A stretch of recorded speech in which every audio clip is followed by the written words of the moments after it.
Welcome, it's indisputable. Good to be with you. We have a lot of show today. Breaking down news of the day. We have host of the Twitchuation Room, Francesca. She is here. It is going to be live and in color. All right, top story of the day. There's a school teacher who had a troubled past. I mean, he was accused and under investigation for molesting minors. However, another school hired him instead, knowing about the investigation, knowing about the accusations, because according to the headmaster of the institution, he came with very strong letters of recommendation. Let's put up his picture. He's been arrested. Yep, there he is. Robert Vandal, 63 years of age. Let me give you the background to this extreme story. A former Roswell teacher, this is in Roswell, Georgia, has now been arrested on rape charges against at least one minor, it may be more. Robert Vandal, 63 years of age, out of Canton, is facing charges of rape, aggravated assault with the attempt to rape a child under 14, aggravated child molestation, sexual assault by a person in a supervisory authority, enticing a child for indecent purposes, and false imprisonment of a child less than 14. Put his picture up again. That's the face of privilege and the face of evil. I'm going to prove both to you. Vandal taught at FAST, it's an academy, before he was hired at Linden Academy in Roswell. The Roswell police said the victim was a student in that man's classroom. On Wednesday, Channel 2's investigative reporter, Chris Jose, learned a whistleblower told Linden Academy about Vandal's disciplinary issues involving students at other, not just one, but other Georgia schools. Put up a picture of the headmaster that hired him anyway. Let's keep that picture up, okay? Her name is Linda Murdoch. Linda Murdoch says on the website for the institution, the future is our priority, and we desire to teach them a lifetime of love and learning. Keep a picture up. Linden Academy headmaster Linda Murdoch told the whistleblower in a letter, "We were aware of the suspensions when we first interviewed him 2 years ago." Let's put up that quote now. Whistleblower gets in touch with the headmaster, says, listen, I don't know if you all know this, but the teacher, Mr. Vandal, that you have hired has been accused of sexually molesting children. She responds back, we were aware of the suspensions, meaning the suspensions from other institutions, other schools. Murdoch also said people who knew and worked with Vandal strongly recommended that we give him a second chance. I mean, it wasn't just a regular, let's give him a second chance. They strongly recommended we give Mr. Vandal a second chance. It gets deeper. A parent brought it forward to them and another principal brought it forward to them. They had every opportunity to avoid this, said a mother who requested not to be identified because her students are enrolled at the school. It's just very concerning that the school allowed that to happen and allowed it to continue to happen. The reporter posed the question, do you believe school leaders put other kids in danger? Very important question here. Do you believe school leaders put other kids in danger? The response completely, yes, I do, the parent said.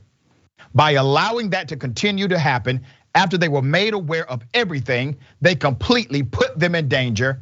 Franklin Simmons withdrew his daughter from Linden Academy shortly after learning of Vandal's arrest. Yeah. Okay, now, he took his daughter out. He said, and I quote, she no longer felt safe. She did not feel safe there, not anymore. She did not feel comfortable. We just didn't feel that it was a good environment for her anymore. She had a lot of trepidation about returning to the school. A Fulton County judge has denied Vandal's bond on Tuesday. He has trial scheduled at the end of this month. We're gonna follow that trial. Simmons was at Vandal's court appearance this week. That's the parent. He also told Jose, the reporter, his daughter wants to be there for the trial. What would you say to him? Jose asked. Response, I would have nothing to say. It would probably be best to not be within hand's reach of him, according to the parent. Now, here's the other part, okay? This is just the tip of the iceberg. According to the GBI, the Georgia Bureau of Investigation, they said there are potentially more victims in Georgia communities, including Canton, Georgia, Duluth, Georgia, Holly Springs, Georgia, Savannah, Georgia, Valdosta, Georgia, Woodstock, Georgia, and even the state of Alabama. The man has been doing this, according to the accusations, for years. He was under investigation for it when he got his new gig at a school. The headmaster was aware of the accusations of child rape, molestation, indecency, and everything else. And said, but he came with he was strongly recommended we give him a second chance. Listen, I don't want anyone to say to me, put up the picture of the headmaster, okay? Because I'm gonna make a point here. Put up the picture of the headmaster. Now, the headmaster responded to the parent who's a whistleblower and said, we're going to give him a second chance, which means what? It means you believed the first thing happened. Because if you didn't believe the first thing happened, he doesn't need a second chance because he's on his first. Do you understand this? Francesca, what are your thoughts here? I mean, if there was never any accountability for that crime, how the hell do you expect him to actually keep kids safe and know how to deal with kids if he's already been accused of these things and that it was known about? Like, in no world. And it like 9 times out of 10, let's be honest, this kind of second chance, so to speak, is always afforded to white men. It just happened to be always white men. And this is, look, it is not unique to this school at all. We're in a week where UCLA just settled because of a lawsuit from hundreds of students accusing their doctor of sexual assault. Come on, hundreds of accusations. Tell me that administrators did not know that that was going on. No, it's that they don't take it seriously. So we live in a time, everyone's talking about kids this, kids that, think of the children. And yet are people actually thinking of the children and keeping them safe? You got QAnon going around talking about, the Democratic pedophilia ring. Like, guys, all you gotta do is look at our current structures when it comes to keeping children safe from predators, and you realize we're not doing nearly enough. If you were up at the school board talking about that instead of critical race theory, maybe you could actually keep kids safe. Yeah, very well said. And I am of the belief that this headmaster needs to be criminally charged. Anyone involved in the hiring of this individual who did, in fact, endanger children, they need to be charged. They are part of the conspiracy. We're gonna follow this. He goes to trial at the end of this month.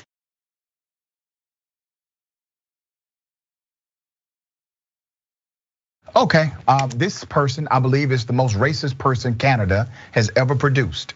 Here's the video. Trudeau, someone's gonna make you catch a bullet one day. To the rest of this government, someone's gonna do you in. You might wanna change your name to Ishmael, or drop a bunch of change down the stairs and call yourself Chong Ching Ching Chang. Now you wanna say, the Indians' culture and everything. The natives' culture is a disgrace. It is 100%. Every person who was born here in Canada, in North America, you are indigenous. People don't realize that. If you were born of the land, you are indigenous of the land. It's called depopulation of the Caucasian race, or the Anglo-Saxon. And that's what the goal is to depopulate the Anglo-Saxon race. Because they are the ones with the strongest bloodlines. They are the ones with the strongest bloodlines. That's right, Al. I've seen the mosque up in Fort Mac. Ladies and gentlemen, we are being overrun. The Anglo-Saxon people of Canada are our God-given culture. The Anglo-Saxon and the Francophones. We are losing our culture to other ethnic religions. This is not racism. This is genocide of a culture. Yeah. Okay, let me give you some background to this guy. Put up his picture. He's actually a leader for what's called the Freedom Convoy. His name is Pat King. He's a Canadian trucker. He organized events, bigoted, of course, we knew this, but he has organized various events. He's anti-everything, obviously, including wearing a mask, vaccine, etc. Longtime conspiracy theorist. This hateful rhetoric exposes the extreme element of the core of the Freedom Convoy protest. A thread of videos of King espousing the Great Replacement theory, depopulation of the Caucasian race, via encouraging Arab, Muslim, and LGBTQIA plus infiltration, somehow involving the UN as well. The United Nations got thrown into this, as well as climate change denial and claims that Justin Trudeau is a pedophile. So it goes on and on. It actually gets deeper than that. The convoy arrived in Ottawa, okay? And the Washington Post has reported on this. Police in Ottawa are warning that any protesters blocking streets for the self-described Freedom Convoy may be arrested without a warrant. These protests are against vaccine mandates, coronavirus restrictions, blocked the third border crossing with the United States early Thursday. So they are active, to say the least. The protests, which have led to at least 23 arrests and 80 criminal investigations in the capital, are now sparking vigorous debate among officials on how to best de-escalate the situation there and at US-Canada border crossings, where blockades have disrupted the flow of goods and people.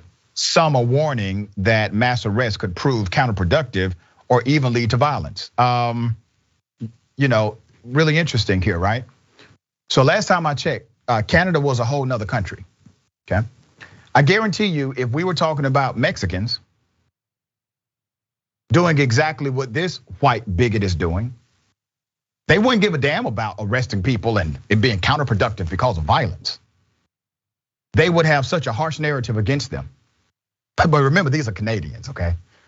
The number one violators of overstay visas in the United States of America are Canadians. That is an immigration law. They're the number one violators of that immigration law.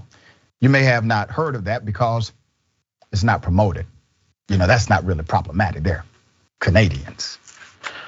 There's more. Law enforcement officials are under pressure to use tougher measures to disperse demonstrations, including those that continue to clog traffic between the United States and Canada. So far, 2 major ports of entry, the Ambassador Bridge connecting Detroit to Windsor, Ontario, and the crossing linking Montana to Alberta have been closed or partially blocked. There's a lot of rhetoric. There's a lot of, we want to figure out the best way to, without violence and the least amount of resistance. Wait a minute. That narrative never is applied to anybody but white people in America. Mm-hmm. Francesca, thoughts? I mean, exactly. My thoughts are on January 6th when Capitol officers say, look, we didn't open fire because we were afraid of what was gonna happen to us because all these dudes were armed and dangerous. And it's so funny and interesting and constantly reminds me of the Black Panthers and their conclusion, which was unless Black Americans and in terms of political organization are armed, we will never get respect. Well, it turns out instead you just do COINTELPRO and you infiltrate and you systemically murder, Fred Hampton in his bed and leaders, et cetera, et cetera. There's other ways to get around that. But interesting how whether it's Canada or the United States, law enforcement suddenly when it's white people is like, oh no, it might be counterproductive. But meanwhile, 2 years ago, any demonstrator in the street around BLM completely brutalized, pepper sprayed. They were just holding a sign doing nothing. Yep. I just want to say, whether it's Trudeau or Biden, I think we need to address this white genocide BS head on. Talk about it. As comedian W. Kamau Bell always used to say when Trump got elected, go get your boy. Go get your boy. These are your people. Talk to them. Tell them that it's all in their head. It's not white genocide. Explain to them. Let's stop running from this like white supremacy is a small sort of fringe. It's gaining traction, right? And I know, look, let's remember with this truck convoy, last thing I'll say, they are a minuscule fraction of the many truckers who are not in agreement with this protest. Right. Obviously not in agreement with this dude, but still, I feel like the antidote to Trump and Trumpism and all this racism, we haven't seen yet. We've never seen our white leaders really address this head on, and I'm waiting. I'm waiting. Yeah, well, don't hold your breath. All right, we got more on the other side. It's indisputable stick and stay.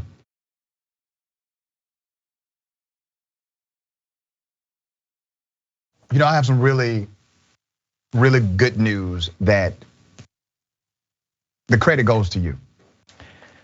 Indisputable has been named the fastest growing news TV show in the United States of America, compared to all shows on CNN, MSNBC, Fox News, and roughly 30 others. You deserve that credit. I'm going to give you the details of that because you deserve it. You made this so. This was a study done by HEG Hicks Evaluation Group. They did a 6-month study of all television news shows in the market.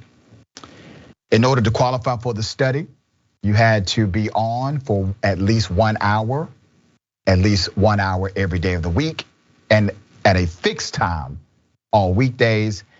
And you had to be on a traditional cable network or linear streaming television. So that qualified our program. They studied months of data on television network streaming on linear, which includes Comcast, Xfinity X1, Xfinity Flex, Samsung TV Plus, Xumo TV, Roku, Pluto, and YouTube TV online, social media platforms, and via podcasting. So I'm thankful and humble and appreciative of all of the support. The credit goes to the entire TYT family. My production team is the best in the land. The TYT family from the beginning, you all have been remarkable. The management here is outstanding. And I'm trying not to get emotional, giving you all this amazing news. But I just want to say, thank you. All right, we're going to keep pushing. But thank you. I'm humbled. You deserve a lot of the credit, Doc. Obviously, you're touching a chord, and it really is resonating with people, and you're unapologetic, and we love that about you. So thank you, don't sell yourself short. Yeah, I appreciate you so much. All right, got that out the way. Yes, it is what it is. We are the fastest growing news show in America. Thank you. Okay, very thankful. All right, don't forget to watch my big homie Jared Jackson, the watch list. That's live every weekday, 12 p.m. Eastern time, 9 a.m. Pacific time. Find out the stories that you should be paying attention to: news, politics, culture, current events, sports, and more. It's a hell of a show. I love the show. He covers so much ground. It's a 10-week test series on TYT. Make your support known. So here's how you do that. You can go and watch live, number one. Number two, make sure you subscribe at youtube.com/watchlistTYT and facebook.com/watchlistTYT. Oxy Kingpins, you know what it is. Check out the special online screening of Oxy Kingpins on Kinema. That's today. All right, we've been prepping for this, right? That's today at 8 p.m. Eastern time, 5 p.m. Pacific time. It will be followed by a robust Q&A. The cost for a ticket is $15. Part of the proceeds will be donated to a charity to help educate and empower communities devastated by the opioid crisis. You can purchase a ticket to watch the online screening at tyt.com/screening. All right, go ahead and do that. It's a great cause. And I'm telling you, I've seen the trailer for this and it is intriguing. I love it. All right, I'm looking forward to this. The Oxy Kingpin covers the untold story of how a network of pharmaceutical companies, manufacturers, distributors, and retailers work together in a conspiracy way, in a conspiracy to orchestrate and perpetrate the opioid crisis that killed how many people? Over 500,000 Americans. All right, so make sure you check it out, okay? I wish a Karen would. You want to call the police on them for having a barbecue on a Sunday. I feel free. Back off. I'm gonna tell them there's an African-American man threatening my life. That's fine. Well, then guess what? They don't want to do that either. So they cancel the game. You guys need to stand up. You guys need to stand up and tell them no more. Tell the kids don't wear these freaking masks. Enough of this. This is America. Not Cuba. Not China. It is. It's the right way. If you choose to, fine. I don't have a problem with that. Don't make me. This particular Karen did not want to wear a mask per the rules of that facility. She was given a choice, either put on a mask so we can continue the game, or if you do not put on a mask, we will actually cancel the game. She chose the latter. Now, I'm going to highlight a couple of dynamics here.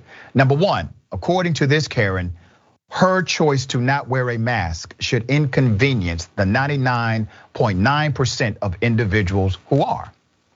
Number two, the penalty for her not wearing a mask is to not penalize her at all. This is an important distinction here, because the penalty to enforce the actual policy is to not give the person who's breaking the policy a penalty. When you have infraction with no direct enforcement, the infraction really does not exist. So there's no penalty for her. And I do have a question for those who are in charge of this facility. Why is it that there was never a discussion or an attempt to have her lawfully removed for criminal trespass? It was not even given as a potential option. The only option was, Karen, if you continue to violate the rules of this facility, well, doggone it, we're all going to have to leave the facility. That's privilege, all right? Yeah. That's privilege. Okay, Francesca, thoughts? Yeah. I mean, they love that too. That's all they want to do. They want attention. They want to inconvenience other people because they're making a stand, because this is their civil rights movement. She's Rosa Parks in her mind. I mean, that's how delusional a lot of anti-mask people are at a time when we are straight up still 2,500 people a day dying. We hit 900,000 deaths this is the United States. Yeah. We've got way more deaths and yet way more access to things like the vaccine than any other country in the world. Makes you think, what is so great about the United States? I mean, it reminds me of like, look, I do comedy. If there's a heckler in the room, the bouncer, the manager, the club owner will say, please leave. You need to go if you're gonna keep on. What would happen, Francesca, if the penalty was, hey, if you keep heckling our comedians, we're all going to have to cancel the comedy club. Exactly, and we're leave. done.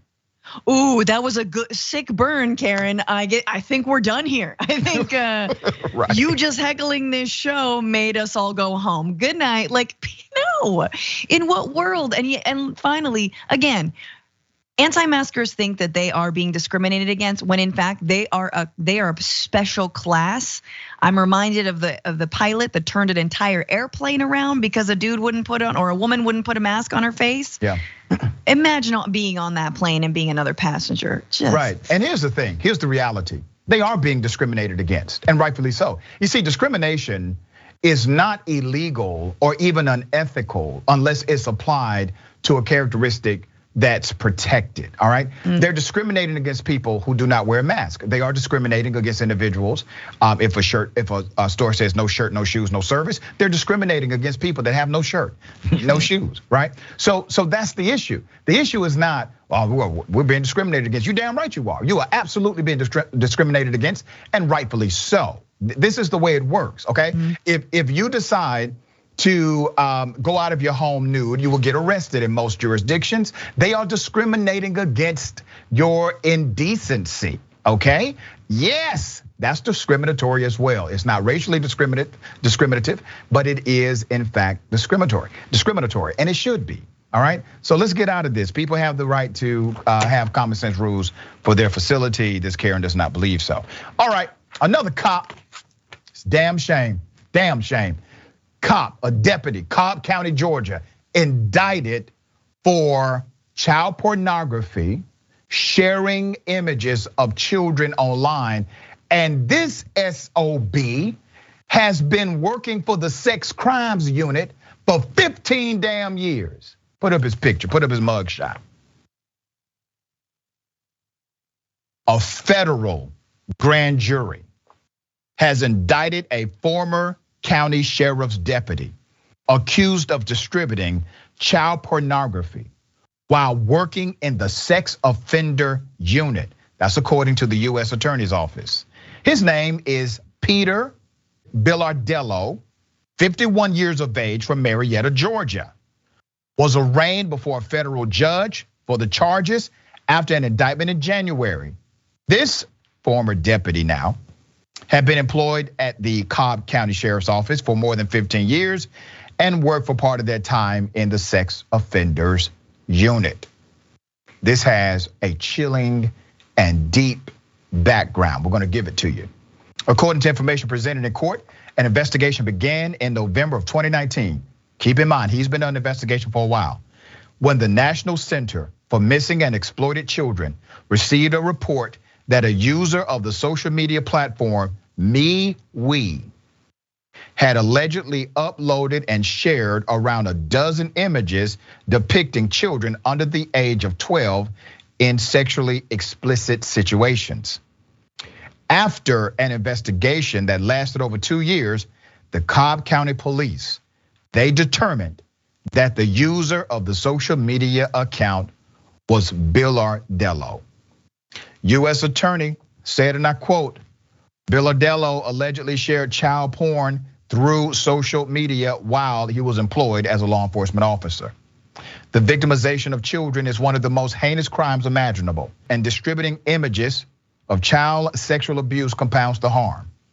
It is especially troubling that these crimes were allegedly committed by someone in a position of public trust. Let me remind people, this is not the first time Indisputable has covered a person of public trust, in public trust, doing something like this, accused of something like this. Hell, we just had it earlier in the show today of a school teacher doing something like this. And what we're finding, now keep in mind, the vast majority of professionals, they would never do anything like this. But what we are finding, individuals who are monsters against our children will seek out opportunities in their profession to be close to them, okay?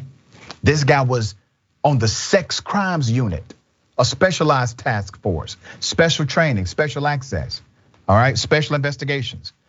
Officials say a search of Bilardello's home, cell phone, and the MeWe account led investigators to confirm the deputy had uploaded and shared the child pornography while talking with other users.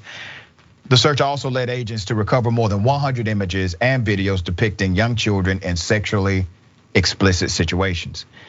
This cop was arrested immediately, resigned from his job at the Cobb County Sheriff's Office. Now, let me bring up why that's problematic. You don't get to resign for a damn thing if I'm the sheriff. Now, remember, your resignation has to be accepted, okay? I would reject the resignation so that on record, I have fired you. But his resignation allows him to still keep some of his benefits intact, okay? The acting special agent in charge said, and I quote, every time pornographic images are distributed online, that child is continuously re-victimized. The FBI will not tolerate predators who prey on our children, especially ones like this guy, who are sworn law enforcement officers that took an oath to protect the citizens of our community. And listen, we found out also this is still under investigation, all right? So there could be more variables involved here than just what we've been presented with. Francesca, it's horrible. What are your thoughts on it? It's horrible and horribly unsurprising, given the way that police around this country are not held accountable and they are set up for corruption. It is a profession rife with corruption, and whether that corruption is framing a suspect or lying about whether or not the suspect shot at you or was armed, covering up that, or whether it is, confiscating drugs yourself and potentially reselling them or keeping them, whatever it is, keeping money that is confiscated, or keeping child pornography that you are in charge of investigating and redistributing that, right? And so it's par for the course for me. And it also shows, especially with something like child pornography and sex crime, which is deeply delicate and sensitive and traumatizing for the officers that are involved. I actually know somebody who's a detective in this particular field. It's very traumatizing, and it just goes to show that police work and detective work needs to be supported also by people who do regularly deal with child sex trauma, and that can be social workers, it can be psychologists, it can be mental health as experts, so that they are the ones who are handling this, maybe in tandem with police officers, but the police officers who are so unaccountable in every other field and every other part of their profession cannot get away with doing something like this for so long. That's right. I advocate as a policy for police officers to have a psychological evaluation every 6 months. Most jurisdictions will do it, obviously, that first time before they're hired. And then they only do it based on event. So if there's an event that happens, they then can be mandated to do a psychological eval. Well, here's the reality. Maybe you missed it the first time, okay? Maybe you missed something. And sometimes the cop you hired on day 1 is not the same cop on day 61, all right? So you need to be able to track this as it happens. So that's a policy that could possibly catch some of these things in the process. All right, we got more. It's indisputable. Stick and stay.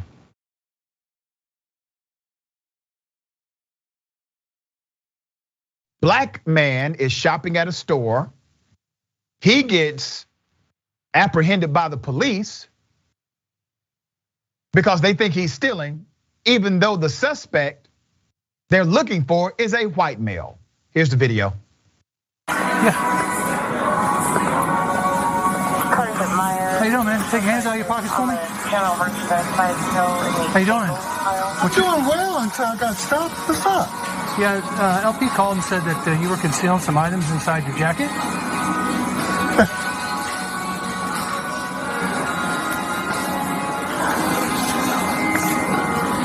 Who do I sue? Huh? Who do I sue when you don't find? Hey, come get this on film. Well, that's what Who do I sue? No, we're just trying to figure it out. Like I said, we got a call that LP is following somebody. Okay, let's say you've got a brown jacket on. Okay, jacket underneath. I walked in here 5 minutes after you guys walked in. I saw you walk in. So how could they see me still? I have no idea. Get this on film, please. Yeah. Well, that's what we're here just trying to figure it out. So what do you want? What do you want me to do? If you have things concealed. What did they say? A black man did it? No, sir. Well, what did they say? Because I walked in here after you guys. Listen. Yep. This isn't tan. Do you have any items in your jacket? Hell yeah, I got items in my jacket. Okay. The items that I walked in here with behind you guys. Clear, one in custody.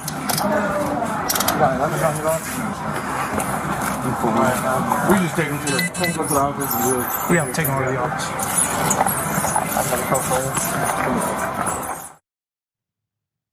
They eventually arrested the right suspect.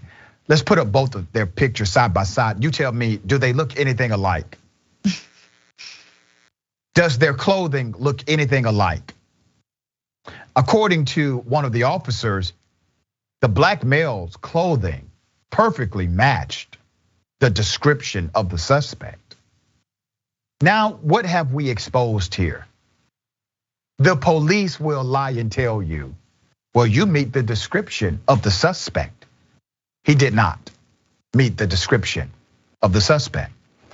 This occurred at a Meyer in Butler County. It's in Ohio. So let's give you the background of this. It's fascinating and an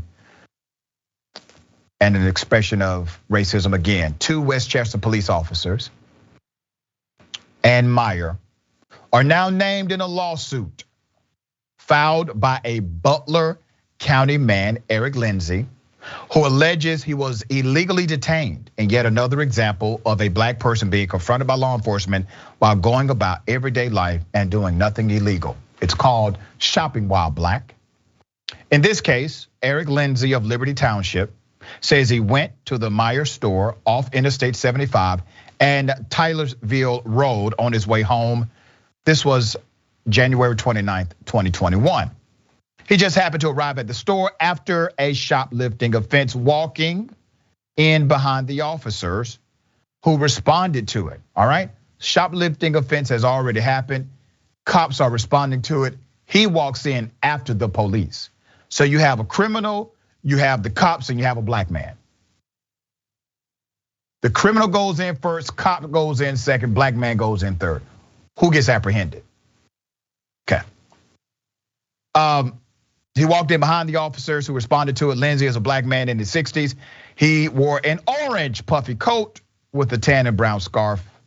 That night, the suspect, who was described by representatives of Meijer as a white man, this is how they described the shoplifter. They said it was a white man in his 30s, okay, wearing a green or gray coat with a red hoodie underneath. I mean, that was exactly the description, and it was accurate. Yet police stopped Lindsay, a black man that had nothing like that on. The suit alleges unlawful detention and says Lindsay suffered humiliation, embarrassment, and severe emotional distress, and I concur. Lindsay's attorney, Fannin Rucker, said Lindsay was the only African American in the store and is the last person they should have stopped. They walked past a dozen or more white shoppers, did not speak to a single one, and went to him and started bothering him, according to the attorney. Let's put up the chief of police here, okay? The suit names Officer Tanner Sindez and Timothy Mitkenbow. While while there's no confirmed photos of those two, we have some. We don't know if they're confirmed. That is the police chief, Joel Herzog, and Joel's picture is confirmed. All right, Francesca, damn. It's just, I mean, it's fun that white people in this country are trying to ban critical race theory, as if the cops don't give us a lesson in critical race theory every damn day. I mean, just looking at this, like white suspect and the only black man in the store is the one who gets apprehended. Like, lesson learned, children. Everyone, you don't even need a textbook. You just gotta watch Indisputable with Dr. Rashad Ritchie. Like, it is very open and shut. I will say though, to their credit, a lot of cops, they are colorblind and they don't see race. And so they don't see an orange jacket versus a gray or a green jacket. So yeah, to their credit, they're like the dogs they use. They don't see color.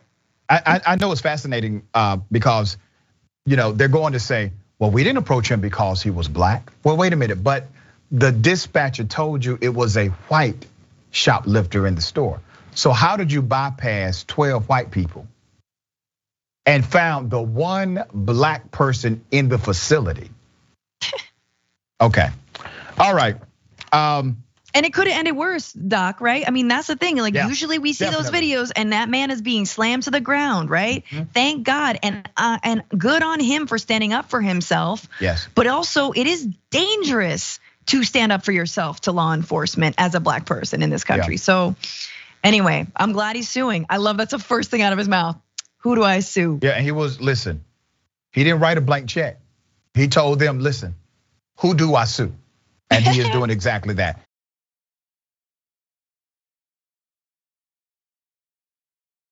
A 12-year-old swimmer who wore a Black Lives Matter swimsuit was told she was disqualified from swimming because that message is inappropriate. Let me bring your attention to Wisconsin, okay? Let's put up a picture. That's the picture of the swimsuit in question. Lydie Jelana is a 12-year-old swimmer who has always had a passion for social justice. She showed up at her meet at Superior High School on the 6th of this month with a swimsuit emblazoned with Black Lives Matter. What do you think happened to her?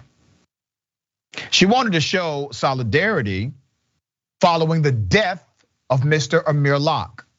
But according to CNN, Lyons was almost disqualified for demonstrating. An official had called Lyons over and incorrectly stated that her swimsuit was against USA swimming rules of no political language. I mean, you got to think about this. I want you to understand what's happening here.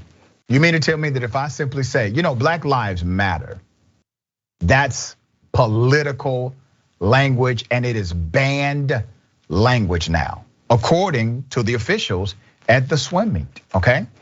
An independent volunteer official inappropriately barred a student athlete. This is according to the family YMCA. Inappropriately barred a student athlete from taking part in the meet due to their Black Lives Matter swimsuit, stating that it went against USA Swimming's policy of no political language. According to the Duluth area family YMCA, which sponsored the event Sunday at Superior High School, Lydie's mom, Sarah Lyons, quickly stepped in to support her daughter when she refused to take the swimsuit off. She said, "Mom, I'm not taking the swimsuit off." And I said, "You go, girl," and okay. Way to go, Mom. The young lady missed one race before the decision was reversed. Her mom said YMCA officials overruled the official and Lyons was allowed to continue participating in the swim meet, the Duluth YMCA said. The organization said the official has been banned from future swim meets hosted by the Duluth YMCA. The NAACP also got involved and said, if you look at the USA Swimming website and what they talk about, their race, their anti-racism policy, you look at the Y, who is open and inclusive and talks about diversity. And yet we are hiring officials that treat Black women, Black girls like this. What an extreme situation.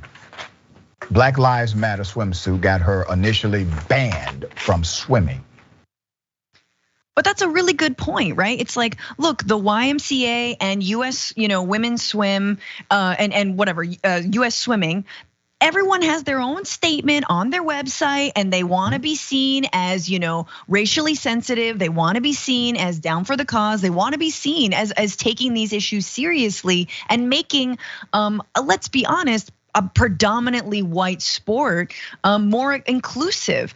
And like, now they have officials that are saying that a 12-year-old can't wear a Black Lives Matter swimsuit when it literally just says Black Lives Matter. That's it. It's not harming anybody. So like, this is sort of where the corporate rubber hits the road. I know these aren't corporations, but that is a really important point. And this is also in a couple years where like the swim caps for Black swimmers had to be like rescinded and they had to wear different swim caps. I mean, I'm surprised she wasn't disqualified for wearing braids. Like the number of hoops, no pun intended, that Black athletes have to jump through to qualify to continue to. I mean, it's just endless again. And I can't believe we're having this discussion, but here we are.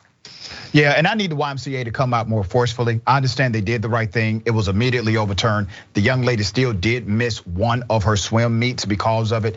But now this is a perfect opportunity for the YMCA to be forceful about their diversity and inclusion training, their racial sensitivity training. Like now, this is the place you implement something like that because the offense was bad, but it did not cause the life of somebody, but it was a bad thing to do. So now you implement that corporatized training so that you have more of an informed group of officials officiating your events. All right, we have an update. Just want to make sure we get this all out there for the record. You have seen the killing of Amir Locke, okay? The killing of Amir Locke was because of a no-knock warrant. A young 22-year-old male sleeping, had lawful access to a gun, was startled. Even though, according to the policy of Minneapolis, they were no longer serving no-knock warrants, but it still happened. And he's now dead. Let me remind you of what happened. It's tough to watch. Here's the video.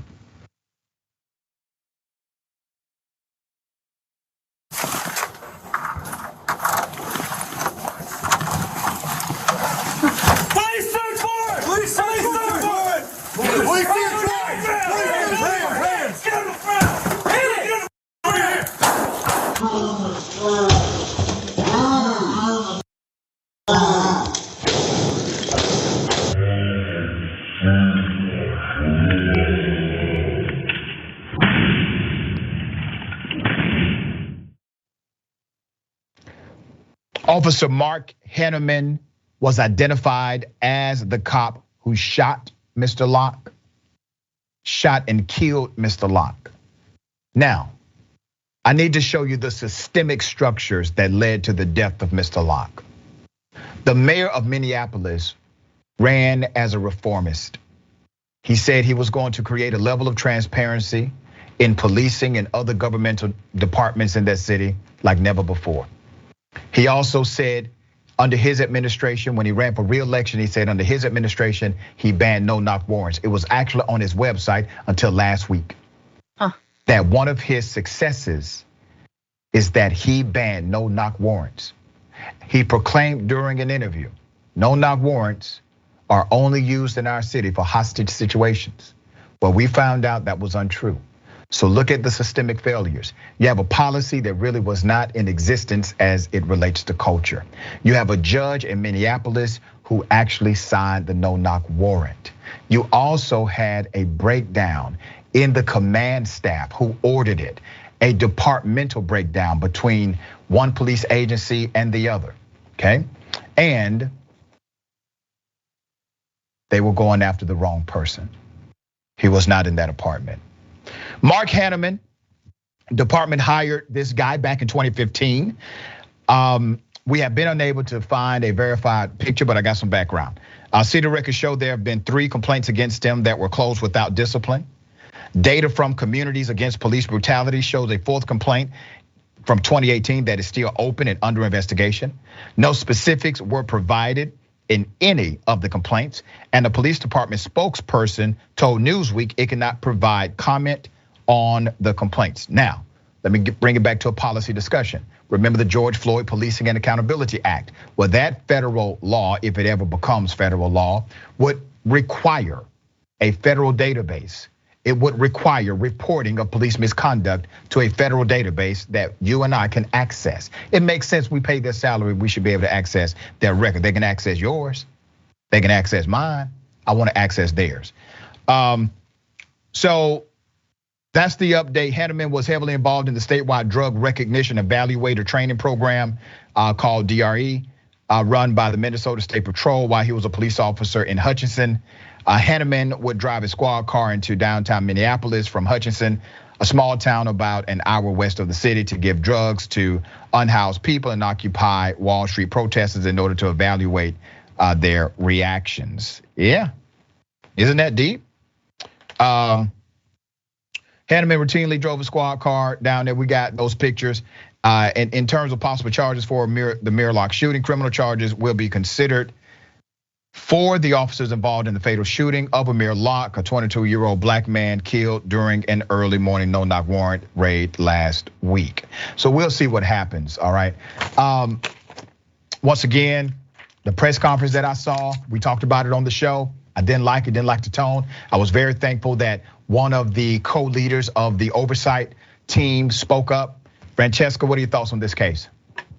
I mean, like you said, it's a political failure. And it also shows us that the police, like so many military units across this country, I'm thinking of Border Patrol, are out of control. Yeah. The politicians do not have a handle on these police forces. And it doesn't matter what you put on your website, if you are not shaking each and every one of your departments down, if you are not speaking to your sergeants and your officers, if you do not know, what they're up to, then you could put anything you want on your stupid website. You could say whatever you want to appease people and get votes. But until we see that you're actually doing something about it, we're never gonna believe you. So Minneapolis has a long way to go, and my heart goes out to the Locke family. It is tragic and disgusting. Yeah, well said. Thank you. Every time you're on the show, you bring such an amazing insight to the commentary. Thank you for what you do. All right, tell people how they can follow you and check you out. Follow me at Franny Fio. Listen and watch the Bituation Room Sundays 5/8 Eastern, except an hour later for the Super Bowl, and Twitchuation Room every Wednesdays on TYT's Twitch. All right, very good stuff. Thank you.